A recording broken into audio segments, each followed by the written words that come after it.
Dans l'épisode précédent, Snow a dit à Marba de prendre soin de sa sœur Wisteria. Et il est parti de là. La nuit, quand l'obscurité prévaut, alors nous voyons une fille. La fille est terrifiée et court comme si quelqu'un la poursuivait. En même temps, elle s'arrête au bord de la rivière. L'eau est calme, mais commence soudainement à bouger comme si quelqu'un voulait sortir.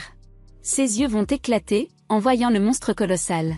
Il la regarde et elle se met à crier. Le lendemain matin, Marba et Wisteria atteignirent Warrington.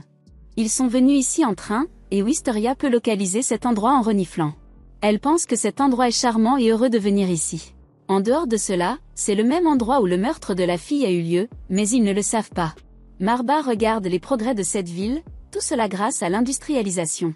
Wisteria pense que ce sera fantastique de vivre ici, mais Marba va lui faire ressentir des choses plus agréables. En même temps, nous remarquons que la fille les poursuit, mais un petit démon nommé Mori est également avec elle. Quand elle en parle au démon, il est prêt à le faire seul en tant qu'entrepreneur. La scène change, quand Marba l'attrape avec ses cheveux et lui demande la raison du vol. Le petit démon ne sait pas que Marba est un démon immortel, car il est sous forme humaine. Alors, il veut le piéger, mais Marba l'a attrapé et n'est pas d'humeur à le quitter. Lorsque Wisteria s'enquiert de ce qui se passe, il révèle que ce petit démon lui volera des choses. Wisteria lui demande de quitter le démon, mais Marba veut connaître la personne derrière lui. De plus, il a essayé de tourmenter Wisteria, alors, il veut enseigner la leçon au propriétaire de ce démon. Marba resserre également ses cheveux autour de son cou. Pendant ce temps, Harriet arrive, qui est l'entrepreneur de Mori. Marba pense que son maître devrait être un homme, et il est surpris de voir une fille. Quand il resserre à nouveau ses cheveux, Harriet crie de quitter Mori, mais il a élaboré un plan sur la façon de les gérer. En outre, Wisteria demande s'ils peuvent voir les choses ici. Marba lui donne une réponse positive. Cela signifie qu'elle a fait un pacte avec Mori en lui donnant d'autres choses. Marba met une condition devant elle. Si elle veut sauver Mori, elle doit faire manger Wisteria. Elle a traversé un voyage fatigant. C'est pourquoi, elle a besoin de nourriture pour accumuler son énergie, et ils doivent payer la facture. En outre, ils partagent que Wisteria consomme beaucoup. Wisteria est devenue gênée en l'écoutant. Elle lui dit également qu'il n'a pas besoin de divulguer cette partie. Maintenant, Marba les menace s'ils ne font pas selon ses paroles. Il prévoit de retirer tous les organes de Mori. En l'écoutant, Mori et Harriet sont terrifiées et acceptent de faire n'importe quoi, car elles n'ont pas d'autre choix que cela. Changement de scène, où ils sont tous dans le restaurant. Harriet commande 5 sandwichs, mais l'homme qui coupe la viande l'ignore comme s'il n'entendait pas. Harriet rend le portefeuille à Marba et lui demande de commander. Elle révèle que tout le monde est au courant de son entreprise de vol, alors ils ne lui parlent pas et ne l'ignorent pas comme s'ils étaient géniaux. Marba comprend également sa situation et lui prend le sac à main. De plus, elle prend Wisteria à part et commence à communiquer avec elle. Wisteria est également heureuse de parler avec elle. Pendant ce temps, Marba surveille toujours la fille en permanence. Il essaie de juger la fille pour ce qu'elle est, mais il a sauté à la conclusion et a compris. De plus, Mori arrive et lui demande de garder un secret. Marba veut également s'abstenir de se livrer à d'autres questions. Alors, il a décidé de garder la bouche fermée, et Mori part joyeusement d'ici. Marba surveille toujours Harriet, qui parle avec Wisteria. Ils sont à l'hôtel la nuit, et Marba lui dit qu'ils doivent partir d'ici demain. Wisteria est surpris, car ils sont récemment arrivés ici. Maintenant, Marba lui demande de partir demain. Il explique que cette ville est différente de son standard. De plus, il veut éviter les ennuis ici, alors, ils doivent déménager d'ici. Wisteria, qui est heureuse de rencontrer Harriet, est déprimée parce qu'elle a besoin de partir d'ici. Elle devient heureuse, quand Marba révèle qu'ils vont chez son ami. Elle le taquine aussi en lui disant que son ami existe dans le monde.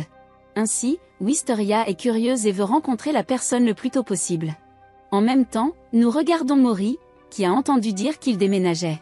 Les yeux de Mori commencent à briller et il prévoit de les laisser bouger d'ici. Le lendemain matin, Marba lit le journal qui révèle l'incident du meurtre près de la rivière. Entre-temps, Wisteria est également arrivée et Marba est sur le point de déménager. En même temps, il sent que son dos a gelé, même s'il ne peut pas bouger. Et tout cela se produit parce qu'il se transforme en humain après une longue période. Wisteria est tellement inquiète pour lui et veut faire quelque chose. Elle lui dit que nous devrions déménager demain. Dans cette condition, ils ne peuvent pas y aller. L'estomac de Wisteria demande également de la nourriture, mais elle essaie de l'ignorer. Elle dit qu'elle ne mourra pas si elle ne mange pas aujourd'hui. Alors qu'ils parlent, Mori et Harriet arrivent. Ils sont venus ici avec eux, mais Marba n'est pas indulgent avec eux. Harriet révèle également qu'elle vient ici, parce que Mori la provoque à venir ici. De plus, Marba dit qu'ils sont sur le point de partir, donc ils n'ont pas besoin de converser avec eux. Pendant ce temps, l'estomac de Wisteria demande de la nourriture et Harriet se met à rire.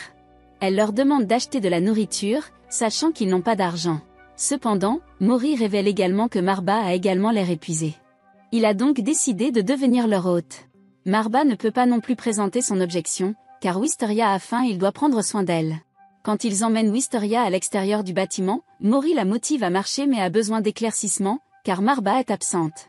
Il a été assez fatigué pour mourir, alors il veut se reposer. De plus, Mori la motive à parler, parce que les gens ne se soucient pas d'eux. De plus, ils sont incapables de voir le démon. Ainsi, la glycine exclut la relation entre la respiration et les mouvements. Elle se sent bien tout en passant du temps avec eux. Wisteria a également décidé de révéler ce à quoi elle est confrontée. En dehors de cela, elle sort pour la première fois sans Marba après le pacte avec ses yeux. La scène change dans le passé, où Marba les menace.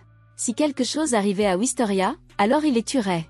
Ils ont également terrifié en l'écoutant et en l'appelant un monstre. De plus, il lie ses cheveux roux avec son doigt. Si quelque chose lui arrive, il l'apprendra. La scène saute au présent, où il l'emmène à plusieurs endroits. Elle l'emmène au musée et au parc, où elle apprécie le parfum des fleurs. Harriet lui apporte également de la nourriture, et Wisteria apprécie leur compagnie. Après cela, il l'emmène à la rivière où les meurtres ont eu lieu. Mais elle a besoin d'être mise au courant, et Harriet s'excuse de l'avoir emmenée ici. Mais Mori veut l'emmener à la rivière. Wisteria montre que c'est normal, mais elle sait que Marba sera en colère. Il commence à parler, et Harriet révèle son bonheur en parlant avec elle. En outre, Wisteria demande comment elle a fait un pacte avec Mori. Elle révèle qu'elle a l'habitude de voler des choses après la mort de ses parents. Elle fait le travail de pickpocket pour vivre sa vie, car sans argent, personne ne peut survivre. Un jour, alors qu'elle volait l'argent de quelqu'un, le propriétaire était au courant du vol. Il la localise et la bête amèrement. Au même moment, Mori arrive et ils font un pacte. Elle a décidé de donner son âme quand elle mourra, et il l'aidera à voler des choses. Maintenant, Mori l'aide toujours à voler des choses, et elle l'aime bien. Si Mori ne veut pas aider à ce moment critique, elle est sûre qu'elle mourra. Wisteria pense à quel point leur histoire est similaire. Elle a également mené une vie misérable. Après cela, Marba arrive dans sa vie et la sauve de tous les ennuis. Cependant, elle sort de ses pensées quand Harriet dit à Mori de revenir. Elle sait que s'ils ne la reprennent pas, Marba les tuera. Mais Mori l'a prise avec une mauvaise planification. Alors, il lui demande de laisser Wisteria ici, et Marba l'emmènera avec lui. Harriet est incapable de comprendre ce qu'il lui dit. Elle n'est pas prête à laisser Wisteria derrière elle. En outre, il essaie de lui faire comprendre que quelqu'un la localise. Donc, ils doivent partir d'ici dès que possible. Pendant ce temps, l'eau commence à bouger, et le monstre apparaît. Monster est heureux, car il a trouvé la fille qu'il recherche. Mais Harriet est incapable de comprendre ce qui se passe. Dans le même temps, Marba a également compris que Wisteria est en difficulté. Les cheveux que les liens Marba commencent à briller. Alors, il se réveille du canapé et court pour l'aider. Le monstre est également sur le point d'attraper Harriet. Mais une balle empêche le monstre de s'approcher d'elle. Ainsi, le monstre est incapable d'accomplir sa tâche.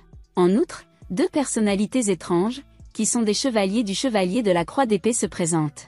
Ils savent également que ce monstre est la racine des meurtres dans la ville. Les deux sont confiants qu'ils vont renverser la bête. Wisteria répète la déclaration et a compris qu'ils appartiennent à son frère. Pendant ce temps, le démon frappe au sol et Taeknami l'esquive. Le coup de poing a créé un trou massif dans le sol. En outre, la fille tire sur le monstre dans sa poitrine et est blessée, mais assez puissante pour se battre à nouveau avec eux. Maintenant, Taeknami a décidé de sortir son épée. Le chevalier de la croix d'épée sort l'épée lorsque le besoin s'en fait sentir. Donc, il pense que c'est le bon moment pour sortir l'épée. Il saute, prend l'épée et frappe le monstre avec. Dans une scène fantastique, Mori peut voir que la tête du monstre a été coupée. Il a battu le monstre sans aucune lutte. Alors, il demande à Ateria s'ils devraient partir de là. Quand ils sont sur le point de partir, alors Taeknami leur demande d'arrêter. Il a reconnu que Wisteria est aveugle. En outre, il peut sentir un fort pouvoir en elle. Il peut localiser ce pouvoir grâce à son appareil. Taeknami s'enquiert de la raison pour laquelle elle peut être si puissante. Il pense aussi qu'elle est un démon et est sur le point de sortir son épée. Au même moment, un vent fort les entoure et brise son épée. Il est également inquiet de voir à quel point le démon est puissant. De plus, Marba s'excuse auprès d'elle d'être venue en retard. Taeknami a également compris qu'il est un monstre aux cheveux roux et le plus puissant. La fille avec lui l'empêche de jouer avec lui, car son pouvoir est imbattable. Cependant, il ne l'écoute pas. Il va attaquer Marba, mais Marba secoue la terre. Mademoiselle Kate est tombée au sol et est grièvement blessée. De plus, Taek Nami a compris qu'il est bien au-delà de sa pensée, mais il croit fermement en son épée. Maintenant, Marba lui dit de partir d'ici, parce qu'il n'est pas assez puissant pour le battre. Taek Nami ne perd pas courage et attaque avec son épée, mais Marba attrape l'épée avec ses cheveux. Il s'étonne et recule. Marba pense au genre d'épée et à qui peut se couper les cheveux. Taek Nami dissipe ses doutes et révèle que cette épée est un katana japonais. Cette épée est la plus tranchante du monde. À cause de cela, il se met en colère et sa prochaine proie sera Miss Kate. Taek Nami est toujours fou et l'attaque à plusieurs reprises. Marba essaie d'esquiver ses attaques avec ses cheveux, mais ses cheveux sont toujours coupés dans cet effort. En même temps, il transforme l'épée en 2 morceaux parce qu'elle était faible sur le côté. Quand Marba va l'attaquer, Miss Kate apparaît et tire sur Harriet, mais Mori vient devant elle et la sauve. Mademoiselle Kate dit laissez-les partir, sinon, sa prochaine proie sera une fille. Alors, Marba devient calme et les laisse partir, mais Harriet pleure amèrement pour Mori. Quand il fuit d'ici, Marba veut se suicider parce qu'ils ont intentionnellement essayé de nuire à Wisteria. Wisteria lui interdit de le faire. Pendant ce temps, Marba révèle qu'elle est un fantôme et tout le monde est choqué de l'écouter. Même Harriet ne sait pas non plus qu'elle est un fantôme et morte. En outre, Mori révèle qu'il essaie de sauver la vie qui est un fantôme. Il sait qu'Harriet est un fantôme, mais il la protège toujours. Mori révèle l'histoire de la jeune fille qui meurt dans la rivière, mais elle espère que tout le monde mourra avec elle. Le démon est également dans la rivière et écoute son désir, et ils font un pacte en échange de sa vie. Donc, il tue tout le monde pour réaliser le souhait de la fille. Un jour, ce monstre tue également Harriet, et Mori ne peut rien faire. De plus, Harriet a compris pourquoi son portefeuille est toujours rempli d'argent. De plus, les gens l'ignorent toujours parce qu'elle est un fantôme. Elle ne s'en soucie pas, mais maintenant elle a tout compris. Elle remercie donc Mori, qui est toujours là pour la protéger. Mais Mori lui reproche de ne pas l'avoir protégée, et elle doit perdre la vie. Au contraire, Mori est heureuse, car elle a passé le temps le plus précieux avec Mori. Maintenant, elle a décidé de faire quelque chose pour lui. Elle lui dit de consommer son âme, mais il n'est pas prêt à le faire. Parce que s'il le fait, il ne pourra plus la revoir. De plus, elle disparaîtra du monde. Mais elle le convainc qu'elle sera la partie de son corps, et Harriet veut joyeusement le faire. Harriet révèle également que lorsqu'elle est dans une situation critique, Dieu ne semble pas l'aider. En réalité, c'est Mori qui l'a beaucoup aidée, et qui lui a aussi donné le vrai sens de la vie. Alors, elle veut faire quelque chose pour lui en lui donnant son âme. Elle dit qu'ils seront tous ensemble quand ils seront séparés. Harriet le prend également dans ses bras, et Mori révèle qu'il pense qu'il l'a trompée.